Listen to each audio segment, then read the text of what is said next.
తిన్నాడు అంటే తినొచ్చు చెప్పలేం. ఉమ్, ఇప్పుడు చిన్నగా మా కొడుకే దుకాణంలో కూరంటే రూపాయి ఇస్తావా ఇయ్యవు అంటాడు. ఉమ్, మరి ఇన్ని కవర్ చేసావు తింటే 10,000 తినొచ్చు. ఉమ్, ముచ్చట చెప్తున్నా. ఆ? తినడని మేము అంటలేం, తినలేదని అంటున్నాం. తినొచ్చు అంటున్నాం మేము. ఉమ్, మనోడే చెప్తే రూపాయి అడుగుతాడు. ఉమ్, మరి ఇన్ని కవర్ చేస్తాడు సార్. ఉమ్. ఇప్పుడు మీ గ్రామానికి ఏమేం కావాలి మరి? ఇప్పుడు ఏం లేవు, ఏమున్నాయి? మీ ఆయాంలో ఏం చేసిరు? ఇప్పుడు ఏం కావాలి? ఇప్పుడైతే ఇగో ఇవన్నీ పాత గొడవలు ఉన్నాయి సార్. ఉమ్, ఇవన్నీ లోన్లు బోన్లు తెచ్చి కట్టుకుంటారు. ఒకటొకడు భూములు అమ్ముకొని లోన్లు పెట్టి కట్టుకుంటారు. ఉమ్, అది ఒకటి లేని వాళ్ళకు పూర లేని వాళ్ళకు ఇండ్లు కావాలి. ఉమ్, ఆ?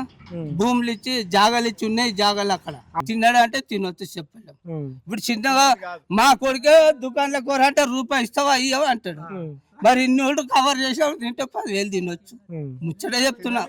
ఆ? తినడని మేము అంటలేం, తినలేదని అంటున్నాం. తినొచ్చు అంటున్నాం మేము. ఉమ్, మనోడే చెప్తే రూపాయి అడుగుతాడు. ఉమ్, మరి ఇన్ని కవర్ చేస్తాడు సార్. ఉమ్. ఇప్పుడు మీ గ్రామానికి ఏమేం కావాలి మరి? ఇప్పుడు ఏం లేవు, ఏమున్నాయి? మీ ఆయాంలో ఏం చేసిరు? ఇప్పుడు ఏం కావాలి? ఇప్పుడైతే ఇగో ఇవన్నీ పాత గొడవలు ఉన్నాయి సార్. ఉమ్, ఇవన్నీ లోన్లు బోన్లు తెచ్చి కట్టుకుంటారు. ఒకటొకడు భూములు అమ్ముకొని లోన్లు పెట్టి కట్టుకుంటారు. ఉమ్, అది ఒకటి లేని వాళ్ళకు పూర లేని వాళ్ళకు ఇండ్లు కావాలి. ఉమ్, ఆ? ఉమ్. భూములు ఇచ్చి జాగాలు ఇచ్చి ఉన్నాయి జాగాలు అక్కడ